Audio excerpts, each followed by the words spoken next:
Assalamualaikum warahmatullahi wabarakatuh.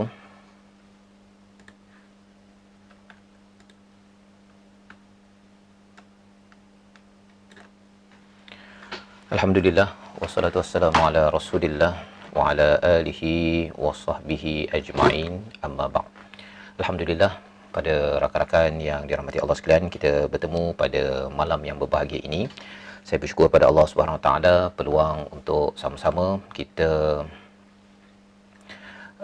duduk sebentar untuk mengingatkan diri kita tentang satu dua ayat Al-Quran pada malam yang berbahagia ini. Saya ucapkan terima kasih pada sahabat-sahabat yang hadir daripada jauh dekat. Ada yang daripada Selangor, daripada Pulau Pinang, daripada Kedah, ya. Dan sebelum kita mulakan, mari sama-sama kita mulakan dengan doa. Subhanakala ilma lana illa ma 'allamtana innaka antal alimul hakim, rabbi zidni ilma, amin ya rabbal alamin. Baik, terima kasih pada Nona daripada Melaka, dan ada lagi daripada lokasi masing-masing, boleh kongsikan sebelum kita sama-sama, ya, untuk mulakan diskusi kita pada malam ini, tadabbur pada surah yang ke-74 ayat 38 hingga 39. Ya, tajuk kita pada malam ini, saya ambil kesempatan berkongsi dengan tuan-tuan, ialah tajuk tu, ya, adakah kita membina penjara untuk diri sendiri. Liza Cooper daripada Puchong, Selangor, Irasha daripada wilayah Persekutuan Labuan, terima kasih, ya, berkongsi pada hari ini ataupun mengambil peluang, ya, maklumkan kepada rakan-rakan yang lain, dan boleh kongsikan untuk share live pada hari ini untuk sama-sama rakan-rakan kita di mana sahaja dapat mengambil manfaat daripada surah Muddathir, ya. Hari ini juz yang ke-29 kita ambil surah yang ke-74 ayat 38 dan 39. 38 hingga 39, ya. Muka surat 576. Terima kasih pada semua yang sudi bersama pada malam ini. Jelas tak lokasi masing-masing? Boleh kongsikan. Kasim Baba, Harun Ibrahim, terima kasih Cikgu Zul, ya, berkongsi. Hadmi, ya, Ismail, amin ya rabbal alamin. Hasma Yahya, Bulan Rindi, Halimah Saleh, ya, yang sedang bersama dan boleh kongsikan, ya, berkongsi pada malam ini. Terima kasih pada Zura Zain, ya, Hadmi, Adiman terbaik. Okey, alhamdulillah, terima kasih Cikgu Zul berkongsi. Okey, kongsikan dengan rakan-rakan yang lain. Kita nak bincang pada malam ini satu tajuk yang mungkin pelik sikit, ya. Tajuknya, adakah kita membina penjara untuk diri sendiri? Baik. Jadi Zura Zain, Assalamualaikum, Waalaikumsalam warahmatullahi. Wulan Rindi, Talia Rahaina, Skat. Oh, Skat, ya. Terima kasih diucapkan pada Ira Arifin Din Rif yang baru bersama. Zahra, Assalamualaikum, Waalaikumsalam warahmatullahi, ya. Fatimah Muhammad Tung, Junaidah Karim, Mariam Sulaiman. Kita bersama pada malam ini untuk bincang sama-sama tajuk pada malam ini. Baik, boleh buka muka surat 576 dalam Quran, surah 74, surah Muddathir, ayat 38 hingga 9. Ya, Zurina 87, Assalamualaikum, Waalaikumsalam warahmatullahi, ya. Sabah JRM, Assalamualaikum, Waalaikumsalam warahmatullahi wabarakatuh. Soalan daripada Fatimah, adakah setiap malam? Tak juga, ya. Saya cuba untuk berkongsi. Minggu ni adalah lapang sikit, jadi saya kongsi daripada rumah, dan ada masa saya travel, jadi pada waktu itu mungkin saya live daripada lokasi kalau tekan internet okey. Klemira, Assalamualaikum, Waalaikumsalam warahmatullahi wabarakatuh. Terima kasih pada semua. Ummu Atiyah yang baru bersama, Ajwa Surya Jeb, ya, Muhammad Taib, terima kasih, ya. Noraniun, ya, Reza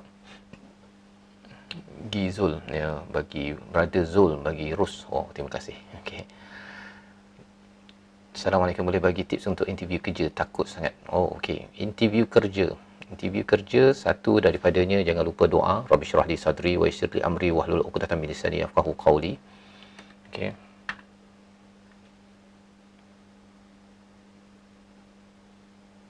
Okey.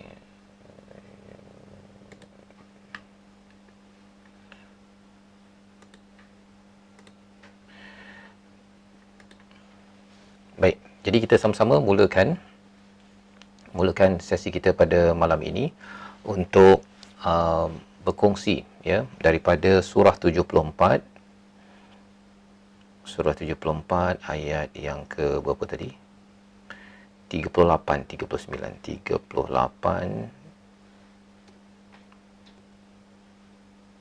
Okey. Daripada surah Muddathir ya. Jadi Raina, Assalamualaikum. Waalaikumsalam warahmatullahi wabarakatuh. Jadi sama-sama kita lihat ya. Auzubillahi minasyaitonirrajim.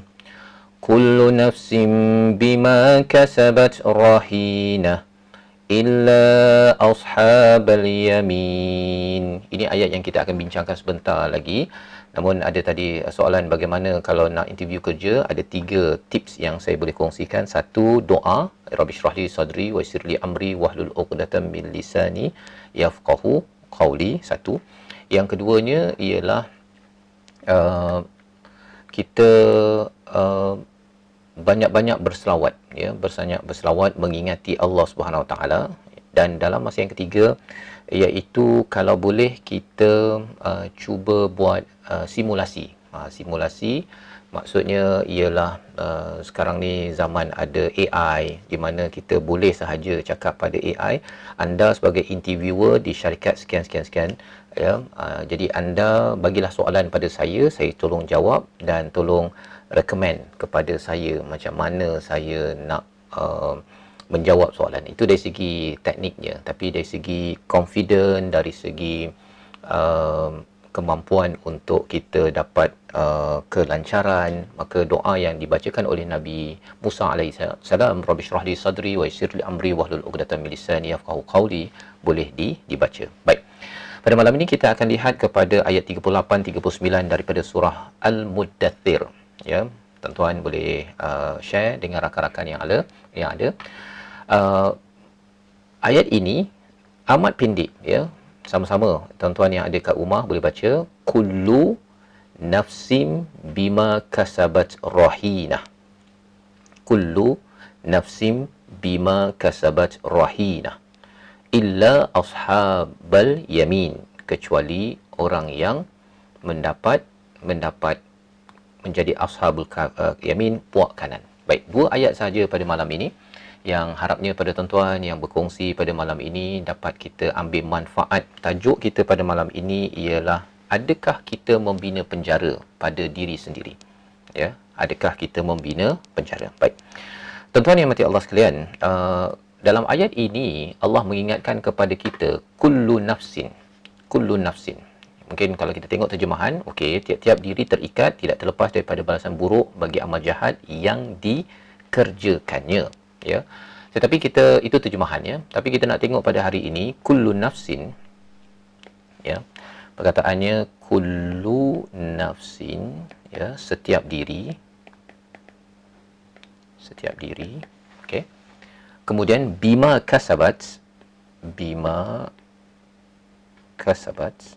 ya, dengan apa yang dibuat ataupun yang diusahakan. Okey, bima kasabat. Yang ketiga apa? Rahina, iaitu sebagai cagaran. Okey, ada 3 perkara dalam ayat ini yang sama-sama pada malam ini kita nak kongsi. Ya, kita nak kongsi sama-sama, kita belajar berkaitan dengan diri kita. Ya, walaupun ayat ini pendek, ya, saya yakin pada sahabat-sahabat semua di online sekarang ini sudah pun boleh menghafal sama-sama. Kullu nafsim bima kasabat rahina. Dah hafal dah. Ya. Kalau ayat seterusnya illa ashabul yamin. Ini ayat ke berapa? Ayat 38. Ayat 38 Ini kita letak kat sini, surah 74 ayat 38. Okey, tuliskan di ruang komen tersebut 74 double titik bertindih 38. Tulis tambah sikitlah, tadabbur 74 titik bertindih 38, agar rakan-rakan kita yang baru join pada malam ini boleh mendapat manfaat. Dia tahulah ya apa yang kita sedang bincangkan sekarang ini. Okey, 74 38, tadabbur 74 38. Baik, jadi tuan-tuan, sahabat-sahabat yang dirahmati Allah sekalian, kita nak sama-sama tadabbur ayat yang pendek ini, tetapi saya yakin pada semua yang ikut pada malam ini, kita akan jadi lebih jelas tentang diri kita. Nafs itu maksudnya jiwa ataupun diri. Yang itu ya, kullu nafsim bima kasabat rahina. Bima kasabat rahina. Jadi ada dua perkara dekat sini. Nombor satu, kullu nafsin. Yang keduanya adalah bima kasabat. Ada dua ya, dua. Dan yang ketiganya rahina. Rahina. Sebenarnya ayat ini dia, kalau kita tengok dalam bahasa Arab lah, kalau teknikal sikit ya, kullu nafsin rahina bima kasabat. Ya. Sebenarnya dia asalnya setiap diri adalah cagaran dengan apa yang diusahakan. Sepatutnya 132. Tetapi di sini Allah letakkan terus kullu nafsin, diri kita dengan amal kita ya didekatkan, dan kemudian terus Allah bawakan tentang istilah rahina. Ya, maksudnya apa? Maksudnya kullu nafsin ini, diri kita ini adalah rahina. Ya, rahina, cagaran. Cagaran. Baik. Kita bincang dulu tentang istilah cagaran ini dulu. Kita bincang dulu. Lepas tu nanti baru kita akan tengok betapa ayat ini amat powerful untuk memberikan satu peringatan kepada saya, pada rakan-rakan sekalian. Ya, bincang dulu. Kita bincang dulu tentang cagaran. Okey, apa yang kita faham tentang cagaran? Rahinah ni biasa kita jumpa kan, zaman emas, orang jual emas tinggi rendah sekarang ini, kita ada rahnu. Ini asal daripada perkataan rahinah. Rahnu ini yang biasa kita kalau ada emas, kita nak pinjam duit daripada rahnu kan, tempat rahnu tu, kita bagi emas kita, kemudian kita ambil duit. Betul kan? Nanti kita bayar balik duit, maka kita dapat balik emas yang kita cagarkan. Itu maksud pertama, cagaran. Ataupun mungkin ada yang kata saya ni sedang, sekejap ya, saya cuba.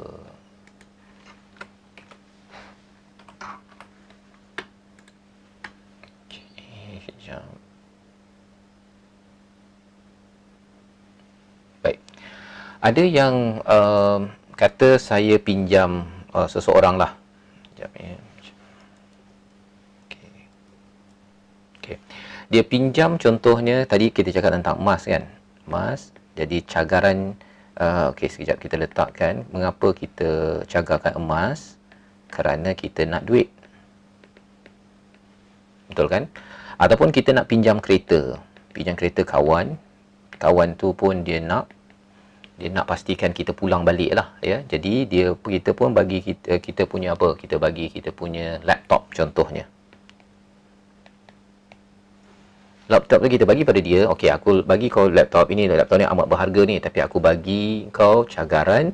Nanti aku pinjam kereta kau, lepas tu aku pulang balik, laptop balik. Cagaran. Cagaran. Ataupun apa lagi? Ada orang yang nak pinjam duit dekat bank. Pinjam duit dekat bank.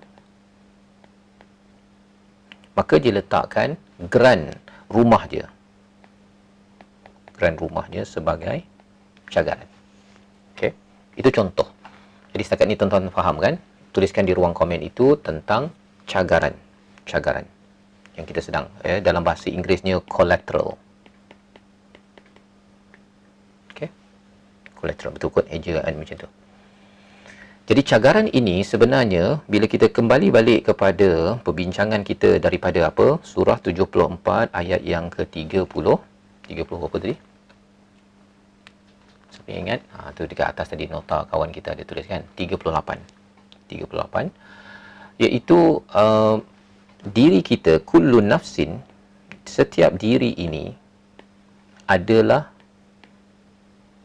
cagaran. Ya, cagaran. Dan apakah mindset cagaran? Bila kita nak bila kita nak sama-sama melihat kepada emas contohnya tadi, ataupun kita ada jam tangan, bila kita dah bawa kereta kawan kita gitu, kita tak berani, ya. Apakah mindset cagaran? Mindset bila kita meletakkan cagaran.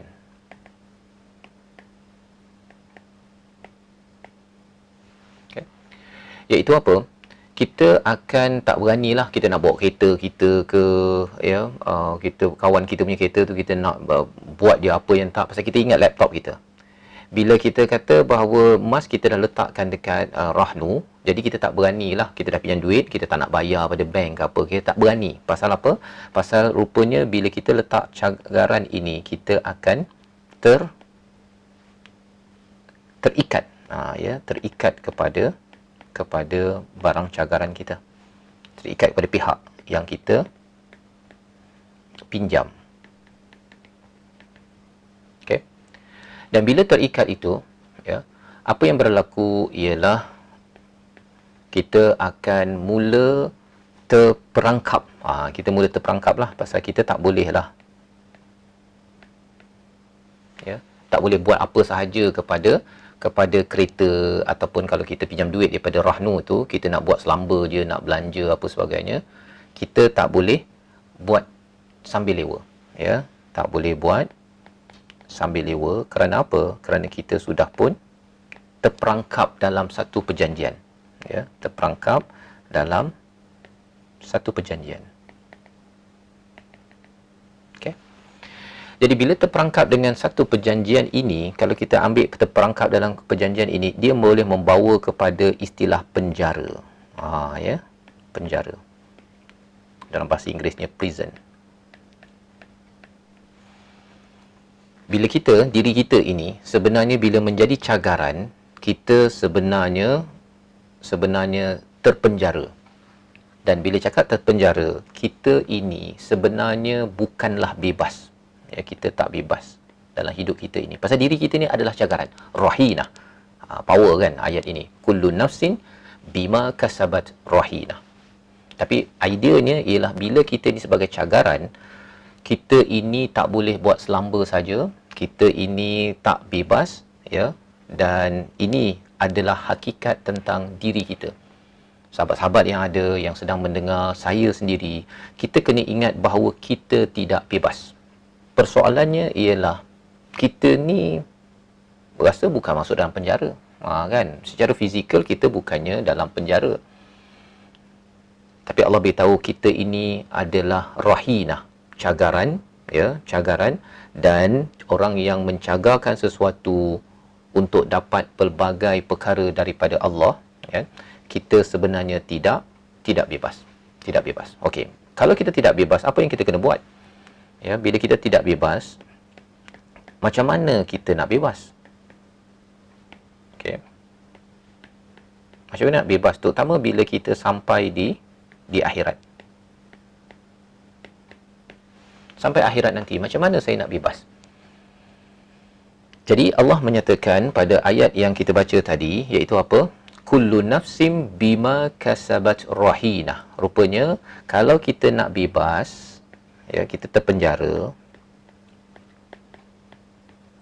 kita kalau nak bebas, kita kena tukarkan, kita kena tebus, ya, pasal kita tadi dah jadi terpenjara kan, kita kena tebus dengan apa? Bima kasabat, dengan apa yang kamu usahakan.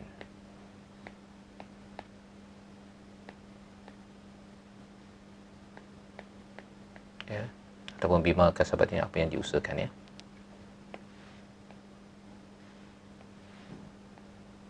Okey. Jadi di situ sebenarnya bila kita terpenjara, kita sebenarnya kena bayar tebusan. Dan tebusan untuk kita dapat lepas di akhirat nanti. Kita kat dunia ini kita terpenjara tau. Nanti kita bincang apa bukti-bukti kita di terpenjara, dan kemudian bila sampai akhirat nanti kita kena bayar tebusan. Ya, kita pandang batu tebusan. Jadi kalau katakan apa yang kita usahakan ini, kita terpenjara kan? Terpenjara. Kalau kita bayar tebusan itu dengan amal-amal kebaikan, kita baca Quran, kita salat dan sebagainya, ya, maka kesannya apa? Kesannya ialah kita akan dapat bayar wang tebusan. Tebusan. Begitu kan? Ini kalau kita buat baik. Buat baik. Tetapi kalau katakan ada dosa yang kita buat, dosa, dahlah kita dalam penjara, tetapi kerana ada dosa, kita kurang, ya, kurang wang tebusan, kan? Kesannya apa? Ialah kita akan makin lagi berhutang, dan makin lagi terpenjara. Di sini boleh inilah, ya, kalau katakan yang positif ini, kita boleh bebas dan masuklah ke syurga. Ya, di sini akan ke neraka. Okay. Jadi di sini sebenarnya konsep penting apabila kita berada di dunia ini, kita ini adalah terpenjara, ya, dan kita kena beri perhatian. Sekejap ya, saya kena refresh berkali-kali ni, dia tak muncul yang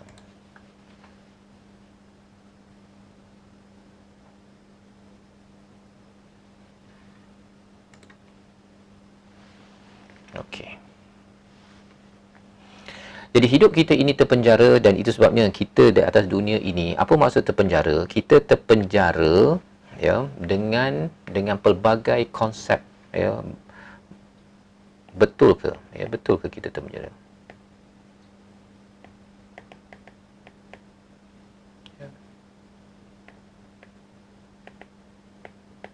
Sekejap ya, skrin saya sini sekejap.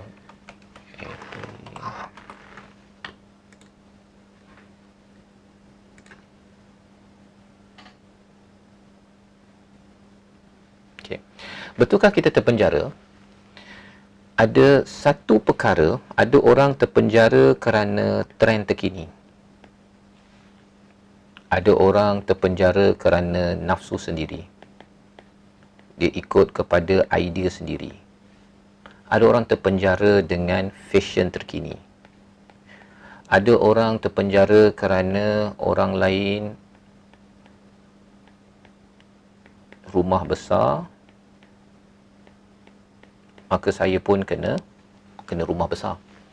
Saya terpenjara kerana orang lain pergi bercuti, saya pun kena pergi bercuti. Saya kena, ada orang yang dia selfie ataupun wifi di media sosial, jadi dia berdama dengan orang-orang hebat. Jadi saya pun rasa, alamak, saya rasa macam saya pun kena share jugalah. Kita share dan kita tertekan dengan pelbagai perkara dalam hidup ini, dengan expectation manusia,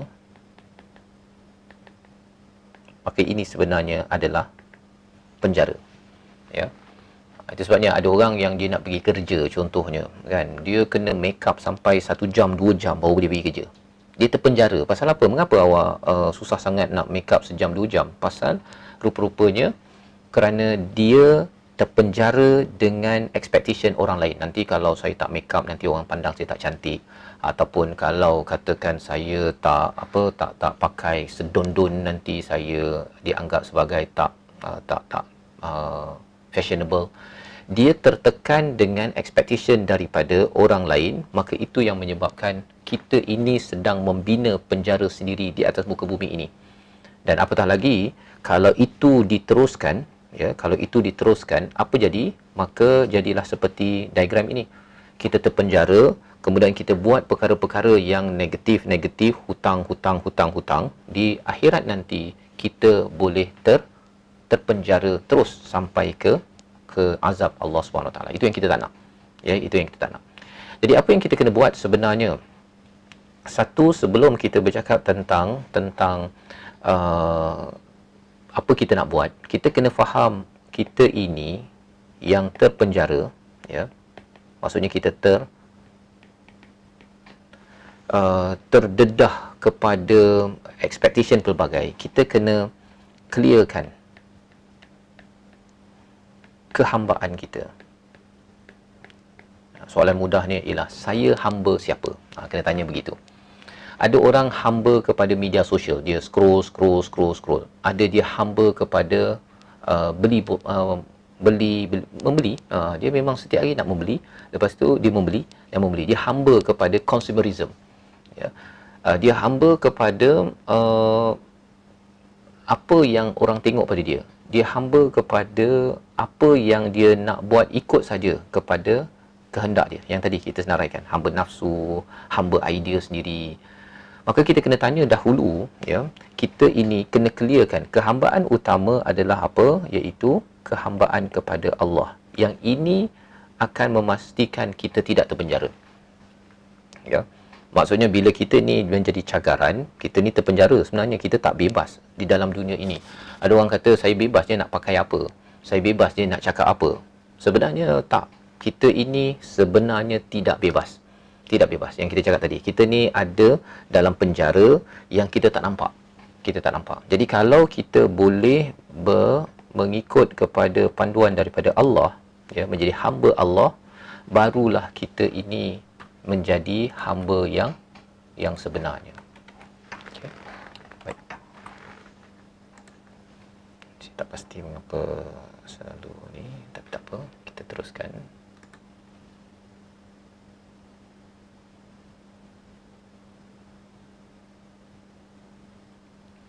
Okey.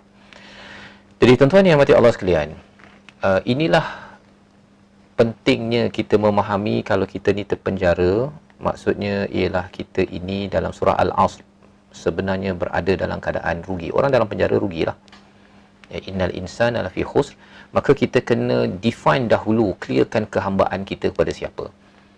Kadang-kadang jiwa kita ini dia berdebar. Pasal apa? Kita nak ikut orang sana, nak ikut pada nafsu, nak ikut kepada apa yang saya inginkan, nanti orang cakap apa pada saya. Semua perkara tersebut akan membawa kita kepada negatif, membawa kita kepada ke bawah yang ada dalam diagram ini. Jadi bagaimanakah kita nak tebus diri kita di sana nanti? Ya, maksudnya daripada Gizul, ya, dia tanya macam mana kita nak tebus. Jadi dalam ayat yang kita bincang tadi, iaitu apa? Kullu nafsin rahina, kat ujung itu. Jadi Allah mulakan terus, dia cakap bima kasabat, iaitu apa sahaja amal kita yang kita usahakan, itulah yang akan menyebabkan sama ada kita ke atas, ke syurga ataupun ke neraka. Apa yang kita buat sekarang? Maksudnya apa yang kita buat sekarang itu mesti dia pack kepada apa? Kepada kehambaan kepada Allah yang ini. Ini. Ya, kita punya kasabat yang kita usaha setiap hari.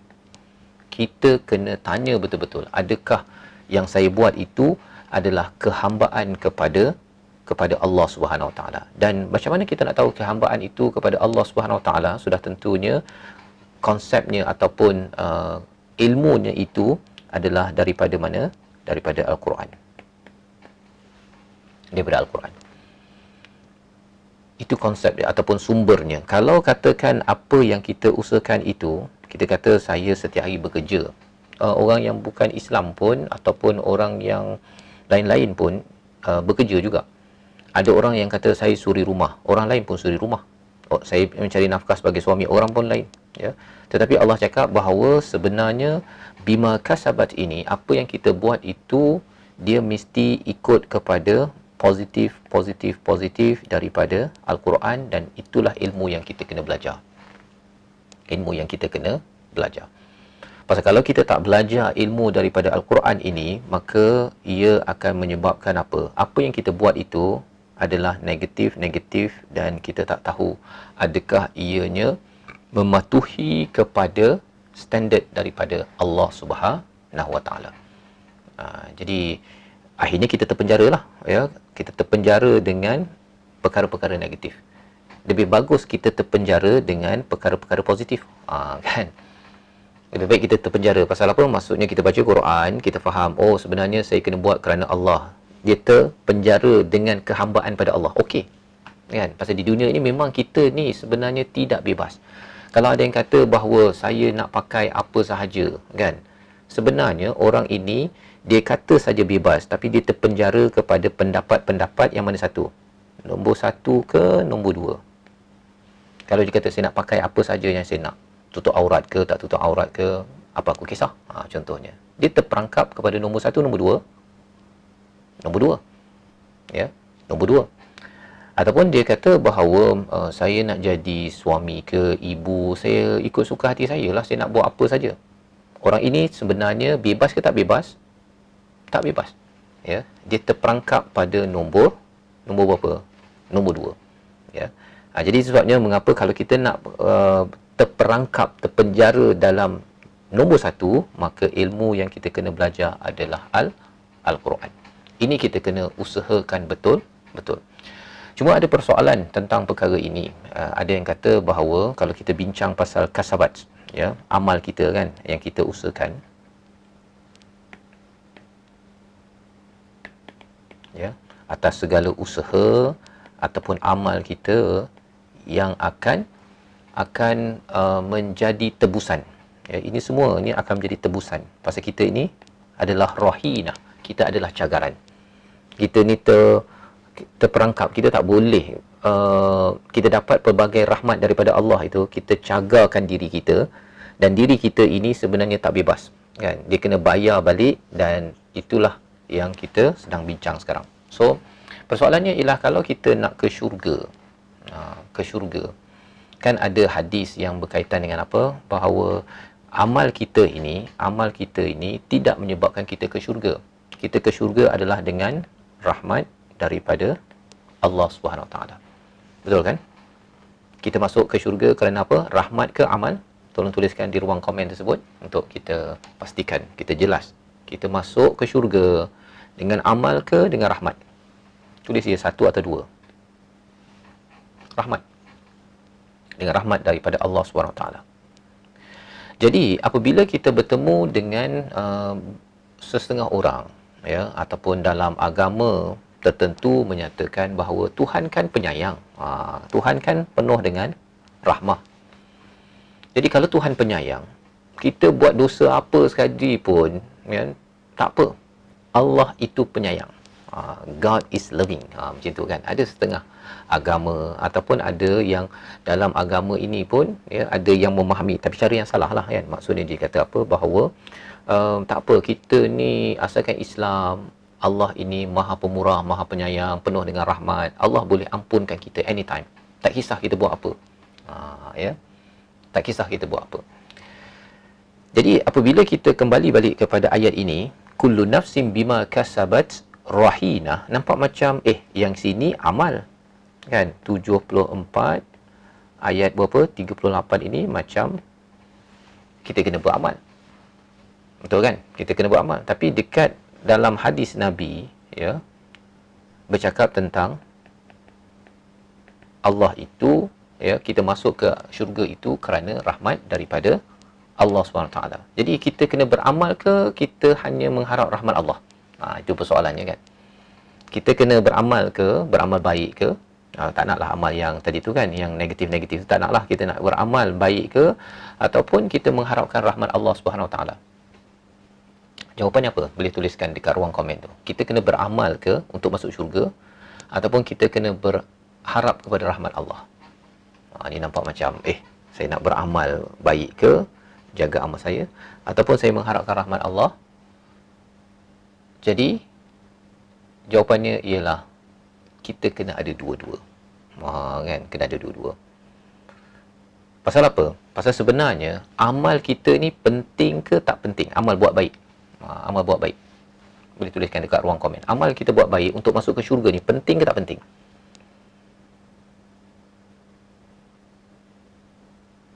Penting. Kita beramal buat baik. Ya. Tapi apa kaitan dengan rahmat? Yang ni kita nak bincangkan sikit pada malam ini agar kita faham apa yang kita kena buat. Rahmat Allah ini, ataupun kita beramal, kan. Kita beramal baik. Walaupun ada sedikit, adalah amat penting. Kerana apa?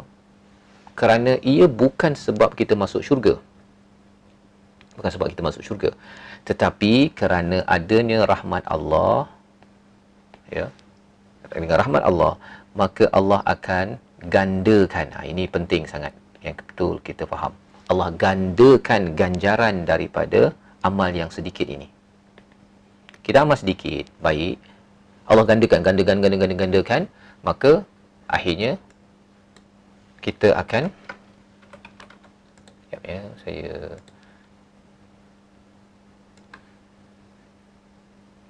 okey.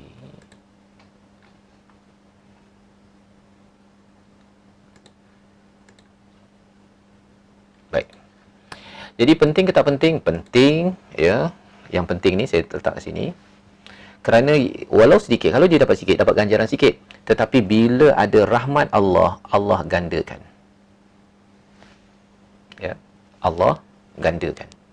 Okey, apa kesan kalau kita bercakap tentang sikit, kita katakanlah banyak-banyak perkara tu akhirnya dapat pahala, orang dapat berjuta-juta, dia dapat satu je. Dia buat sikit sangatlah amal kebaikan. Ya, amal dia katakan dapat satu ke dua lah, dua kan. Sikit sangat ni. Orang lain semua juta-juta amalan, berbilion-bilion pahalanya, dia dapat dua je. Dia dua, ya. Tetapi dengan rahmat Allah, apa yang kita bincang tadi, kerana Allah ni kesian dekat kita, Allah gandakan. Bila Allah gandakan, Allah boleh gandakan kali 10, kali 700, kali berapa? 1000, kali 1,000,000.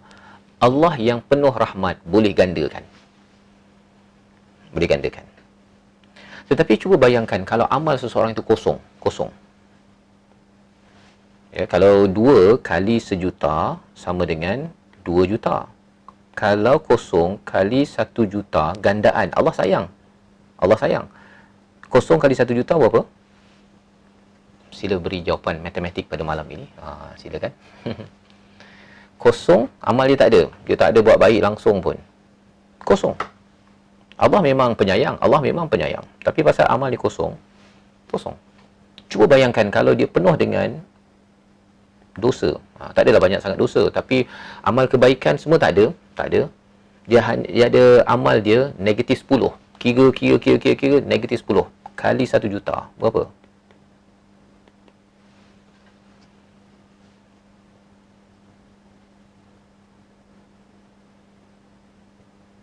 Berapa kalau katakan kali 1 juta untuk negatif 10?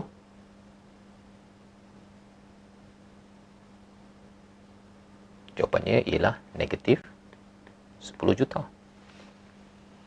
Juventus bertanya, macam mana Allah gandakan amalan kebaikan? Pasal Allah penyayang. Dia lebih kurang beginilah. Kalau mak tu, dia penyayang. Kan? Anak tu dia buat satu kebaikan je. Tolong mak picit ataupun buang sampah. Contohlah kan. Sepatutnya dia buang sampah, dia dapat RM1. Tetapi ketika dia buang sampah itu, dia buat dengan muka yang senyum, ya. Dia buat dengan tak ada marah-marah pada maknya. Dia buat mak, Ibrahim dah buang sampah, cakap elok-elok. Maka kesannya apa? Apa kesannya? Kesannya ialah mak yang penyayang tersebut, mak yang penyayang tu sepatutnya dibagi RM1, dia akan bagi, nah lah kamu ambil lah RM10. Mak penyayang menggandakan kali 10. Tapi kalau kita tengok dalam Al-Quran, ya, kalau dalam surah Al-Baqarah ayat 281, ya, kita tengok macam mana Allah kata 281, bukan 261, silap ya. 261 surah Baqarah. Allah cakap apa? Wallahu yudha'ifu liman yasha, ya. Iaitu Allah akan melipat gandakan pahala bagi siapa yang dikendakinya, dan Allah amatlah luas rahmatnya, lagi meliputi luas pengetahuannya. Ya. Jadi maksudnya apa? Bila kita buat yang terbaik dalam hidup kita ni, kita rasa macam saya ni tak pandai sangat baca Quran, nak tadabbur Quran tak pandai, nak buat solat khusyuk sangat tak pandai, ya Allah, tapi saya cuba nak jadi terbaik, saya akan buatlah, ya. Maka bila Allah tengok kita ni jiwa hamba, Orang lain tak nampak tau, orang lain tak nampak. Orang lain tengok, oh dia ni tak pandai, dia ni baca Quran pun sikit. Tapi Allah nampak kita punya hati yang merendah diri, yang memohon ampun. Maka Allah kesian tengok, macam mak lah kan, kalau dia tengok anak tu, saya ada bagi contoh sebelum ni, pergi kedai RM2, kamu dapat satu barang je tau. Contohnya kan. Jadi anak tu pergi letak balik barang. Pergi letak balik barang. Mengapa kamu letak balik? Kata suka. Yelah, mak cakap satu. Kan. Nak yang tu tapi kena beli satu je. Bila anak cakap begitu tuan-tuan, apa jadi? Mak ayah yang penyayang kata, tak apalah, kamu belilah 3. Awalnya janji 1. Tapi disebabkan apa?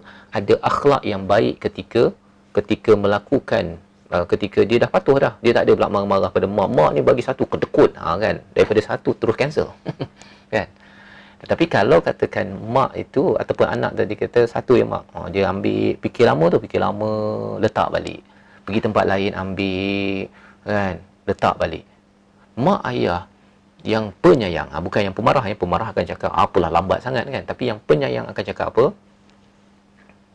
Ambillah 3 pun. Kan? Jadi ini adalah bagaimana pentingnya kita memahami tentang rahmat Allah. Dan ada yang tanya tadi, saya tak faham yang bahagian sini. Allah sebenarnya boleh gandakan, ya, boleh gandakan apa yang kita buat, baik ataupun jahat. Ya. Sebenarnya baik Allah boleh gandakan, yang jahat ni Allah tak gandakan sangat pun. Ya, dia gandakan itu bila sampai di akhirat nanti. Ya. Dari segi balasannya. Tapi dari segi pahalanya itu ataupun dosa itu Allah tak gandakan, balasannya sahaja. Jadi itu sebabnya dalam hal ini apa yang kita faham di sini ialah betapa amal ini penting ke tak penting? Penting, ya. Walaupun orang lain dapat markah 1000, kita dapat markah 1 pasal kita ni taklah pandai sangat tadabbur Quran, nak solat khusyuk sangat, kan? Kualiti kita tak macam nabi-nabi pada para sahabat. Tetapi at least kita try our best. Kita try our best agar ianya dapatlah markah. Dia yang tak dapat markah tu bila? Bila amal yang tak dapat markah. Bila amal tak dapat pahala. Okay. Apabila ia bukan berasaskan kepada niat kerana Allah. In the first place, dia tidak mengaku 2 kalimah syahadah. Itu nombor 1 lah. Ya, orang bukan Islam memang tak dapat lah. Ya. Tapi kalau orang Islam pun, kalau dia bukan niat kerana Allah, kerana nak meriak, kerana nak ujub, ya, nak nampakkan pada orang lain, kerana manusia, kerana suami, kerana isteri, ya, perkara tersebut kita kena jaga-jaga. Kita kena jaga-jaga sangat. Memanglah kita buat baik kepada anak ke apa ke, tapi kita jangan sampai, nak tahu kerana manusia ataupun tidak, ialah kalau tidak dihargai ataupun tidak diberikan ucapan terima kasih, kita rasa macam saya tak happy lah. Dia belum lagi cakap tentang saya rasa macam orang sekitar saya ini tidak hargai saya, tidak meletakkan saya yang paling utama. Maka itu boleh menyebabkan riak, takbur, ujub, yang menyebabkan kita rasa kita buat baik, tapi rupanya habis. Ya. Jadi Rasulullah Umar kata amal sebesar zarah pun akan dinilai. Ya, betul, memang dinilai. Syaratnya itu sebabnya mengapa kita kena pastikan buat kerana Allah, ikut pada Nabi. Ya, ikut pada Nabi. Sama juga kan, ikut Nabi itu maksudnya peraturannya kena betul. Tak adalah pula sembahyang kita subuh 3 rakaat. Kan, memang niat ikhlas. Ya. Jadi kalau Nur, macam mana kes pelacur masuk syurga lepas bagi minum air pada anjing? Sama, dia buat kebaikan. Ya. Dalam itu kita tak dapat nak measure. Itu sebabnya kita jangan underestimate kebaikan orang lain buat. Ya. Jangan underestimate perkara tersebut. Kita kena selalu ingat bahawa sebenarnya Allah yang tahu tentang perkara tersebut. Hasma Yasti min Sasin, bolehkah Ustaz kita dah buat baik tapi untuk bagi pengajaran kita ungkit? Dia sebenarnya tak boleh. Kita tak boleh ungkit kepada orang lain. Ungkit, ya, kalau kita tengok dalam Al-Quran, kita tengok surah tadi itu, bawah ni tadi kan, orang-orang yang membelanjakan harta, alladzina yunfiquna amwalahum fi sabilillah, ya. orang yang berinfakkan hartanya jalan Allah. Ini infak tuan-tuan ya, satu perkara yang Allah bagi ganjaran berlipat kali ganda, tapi syaratnya mesti tidak follow up dengan ma'anfaqu mannaw wala adha, dengan mengungkit dan tidak menyakit. Mengungkit dan juga menyakit, tak boleh. Jadi kalau ada kata saya mengungkit tu bagi pelajaran, bagi pelajaran je, tak payah ungkit. Jangan cakap kita yang buat, kita cakap saja kita kena bersyukur kerana Allah beritahu begini. Itu saja. Jangan pula kata bahawa saya dah buat baik pada awak. Kan? Awak kena hargai, bersyukurlah. Kan? Macam mak cakap lah, bersyukurlah mak dah bagi, ataupun si ayah ke. Jadi Taila Rohaina, Ustaz boleh jelaskan Allah sangat dekat dengan pendosa, ya? Allah sangat dekat dengan pendosa. Sebenarnya bila bercakap tentang dosa, tuan-tuan ya, ini menariklah. Tentang dosa. Ya. Iaitu dosa ini bila kita buat, Allah ini adalah antara dua taubat manusia. Ya, kita buat dosa, sebenarnya bila kita buat dosa sahaja, apa yang berlaku? Allah akan kembali kepada orang tersebut. Ya. Maksudnya taba, Allah kembali kepada orang itu. Ya, kembali kepada orang itu. Dan orang itu, kita lukis macam inilah ya, akan ada rasa bersalah. Ya, akan ada rasa bersalah. Rasa bersalah itu kerana Allah kembali, taba. Kemudian bila dia rasa bersalah itu, dia istighfar. Maka datanglah yang kedua, taba lagi. Yang kedua, Allah akan menerima taubat.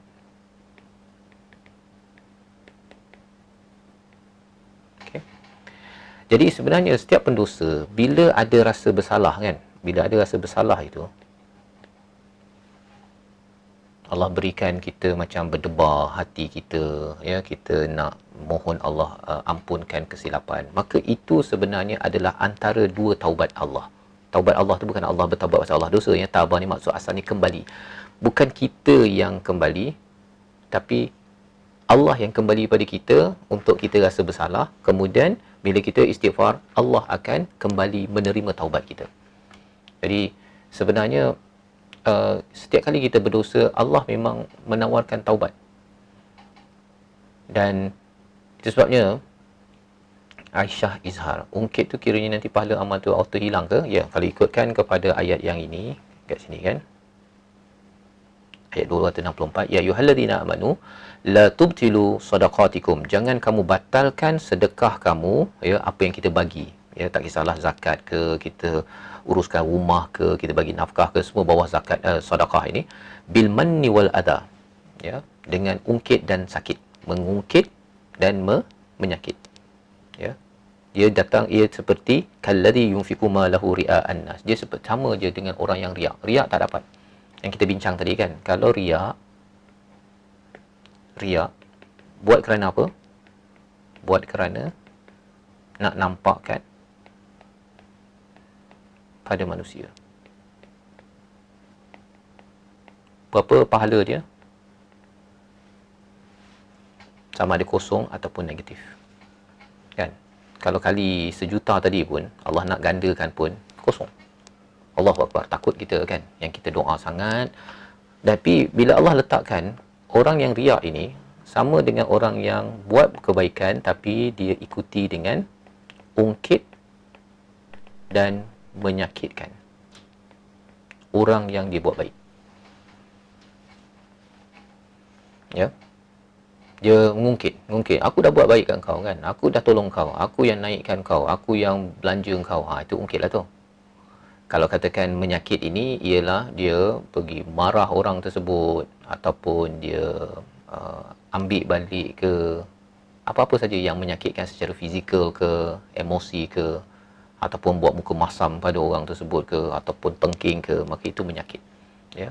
Mengungkit ni kadang-kadang tak menyakit pun, dia sekadar beritahu je saya yang bantu dia ni famous ni pasal saya lah yang naikkan dia. Itu je, mengungkit. Kan? Ataupun dia cakap pada orang tu, ya, sebenarnya awak berjaya ni, kamu berjaya ni, dia cakap pada anak kan, pasal abah yang cari duit pada kamu ni. Kalau tak, kamu tak berjaya ni. Itu mengungkit, ya.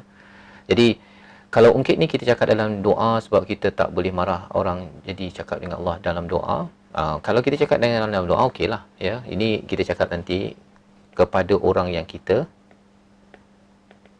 bantu, ya, direct kepada orang yang kita bantu. Pasal itu bukan sifat yang diizinkan oleh Allah dalam ayat 264 tadi, ya. Nur Nilam bertanya, Ustaz, bagaimana orang yang suka post kemewahan atau buat derma di media sosial? Wallahu a'lam, ya, apa tujuan mereka. Tapi sebenarnya kalau dalam Al-Quran ini ada panduannya, daripada ayat mana tu? Sekejap ya, saya cari ayat rujukannya.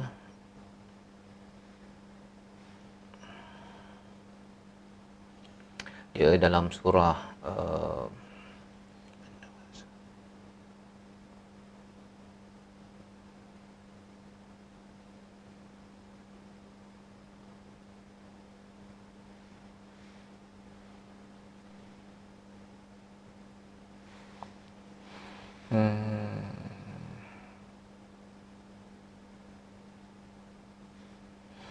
surah Al-Baqarah ayat 271. Kita tengok ya. 271. Oops, sorry. In tubdus sadaqat, ya. Kalau kamu zahirkan sedekah secara terang, maka demikian adalah baik. Kalau ia menjadi contoh yang baik, bukan riak ya. Kita nak bagi contoh.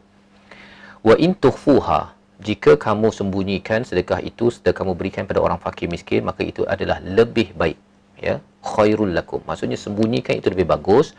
Tapi biasalah kadang-kadang kita kena bagi tahu dalam berita kerana transparansi, ya, ataupun nak bagi jadi contoh kepada orang lain, tak ada masalah, ya, tidak ada masalah. Wallahu bima ta'maluna khabir, Allah mengetahui niat kita itu apa. Ya, jadi kalau bagaimana orang suka post, kalau post itu kerana nak kongsikan sebagai pelajaran ataupun nak report kan apa yang didermakan untuk dilaporkan, okey, itu tak ada masalah. Muhammad Nur Amin, selalu kalau gaduh suami isteri akan ada ungkit ini. Itu sebabnya kita kena jaga-jaga, ya, jaga-jaga ketika kita ada konflik. Konflik ni biasalah berlaku dalam rumah tangga kan. Kalau tak bergaduh tu maksudnya dah masuk syurga lah tu. Kan. Ya. Tapi ideanya apa? Belajar untuk jangan mengungkit dan jangan menyakitkan. Kalau kita buat, Allah kata tubtilu, kamu membatalkan pahala kita dah beri tersebut. Dan kalau kita tengok, kita dah infak kan, kita dah sedekah. Katakan kita sedekah pada Oktober 2025, kita sebenarnya diuji selagi orang yang kita bantu itu hidup dan kita hidup, kita diuji. Katakanlah kita hidup sampai tahun 45, maka kita akan diuji berapa tahun? 20 tahun dengan apa yang kita sedekahkan. Ya. Pasal apa? Pasal mungkin kita sedekah hari ini, besok orang tu cakap elok-elok dengan kita, anak kita ke, pasangan kita ke, kawan kita.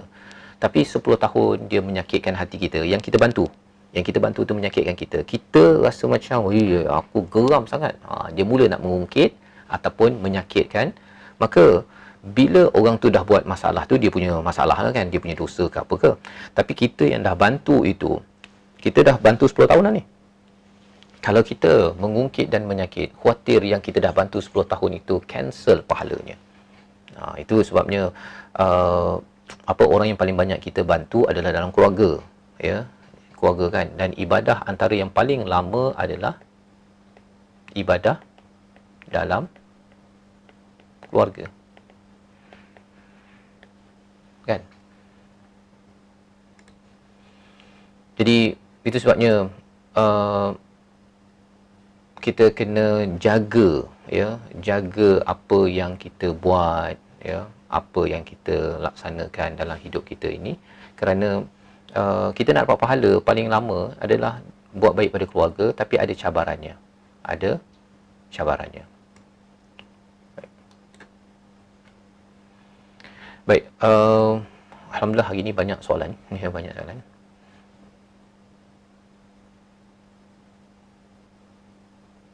Contoh infak di jalan Allah. Contoh infak di jalan Allah, apa-apa sahaja yang Allah suruh dalam Quran, maka itu adalah infak.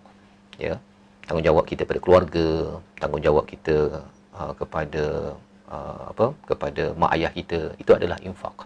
Selain daripada kepada orang miskin, anak yatim, semua itu adalah infak pada jalan Allah. Apa syarat taubat dan macam mana nak tahu taubat diterima? Ya, taubat ini, syarat taubat ialah kita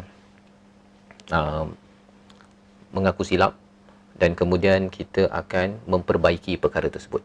Tanda taubat diterima ialah kita akan cuba baiki apa yang telah kita lakukan dalam kehidupan kita. Allahu a'lam. Ya. Okey, kita kerja kat 8 jam, tapi bukan semua 8 jam tu kita buat kerja. Ada masa kita free tanpa tugasan. Kalau tak ada tugas tu tak apalah, rehat, kan. Ini masalahnya ada kerja tapi dia berehat. Itu yang masalahnya, ya. Okey, jadi kena hati-hati. Kita mungkin sepanjang 20 tahun. Ya, memang kita kena berhati-hati. Bila ada masalah, saya cuba tak ingat sedekah pertolongan yang pernah bagi. Betul, ya. Kita kena apa yang dah dibagi tu kita minta Allah saja yang balas, ya. Kita tak mampu nak sedekah hari-hari. Contoh sedekah subuh cukup, bulan baru sedekah, boleh Ustaz? Boleh, mana yang kita mampu. Yang penting kita buatlah yang terbaik. Pasal kita dah bincang tadi, kan, ayat yang kita bincang awal tadi, iaitu apa? Yang ini.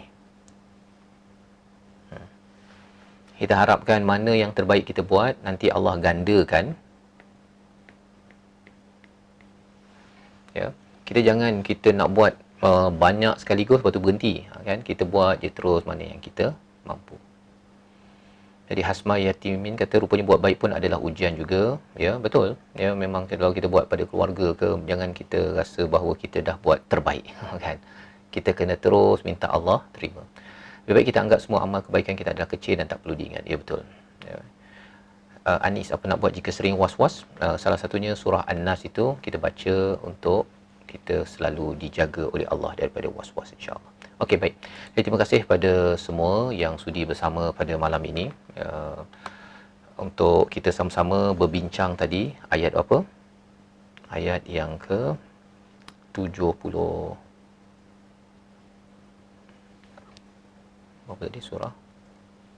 78, ya.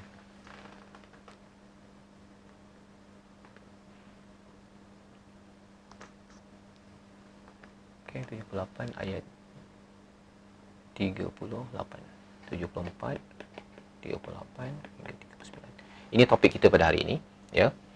Apa beza infak dengan sedekah? Infak ini dia punya payung dia, bawah dia ada sedekah, ada zakat, ada hutang, ada apa lagi? Pinjaman, itu, ya, termasuklah sedekah. Bolehkah kita infak duit mak tanpa beritahu terlebih dahulu? Tak boleh, ya. Duit mak tu dia harta ni jangan main-main ambil je, kan. Dia kena tanya dulu kepada empunya, kerana harta ni, harta suami isteri pun dia kena tanya. Pasal harta suami, harta isteri. Pasal harta suami, kalau katakan isteri ambil, katakan kita nak tahu hukumnya, kita melihat pada apa yang berlaku kalau katakan suami tu meninggal, kan dia harta faraid tu akan dibahagi-bahagikan. Tapi kalau si isteri ke anak dia main selamba ambil je harta si ayah, si suami, faraid akan berkurang. Dan siapa makan harta faraid itu adalah haram, kan. Jadi itu yang kita kena jaga-jaga. Nak derma ke apa ke, kita kena tanya dulu. Kalau tidak, tak payah derma, ya. Okey, terima kasih tentang ilmu, ya. Jadi pada hari ini kita tahu dah bahawa kita ini, diri kita adalah cagaran, ya. Dan cagaran itu kita kena tebus balik. Tebus dengan apa?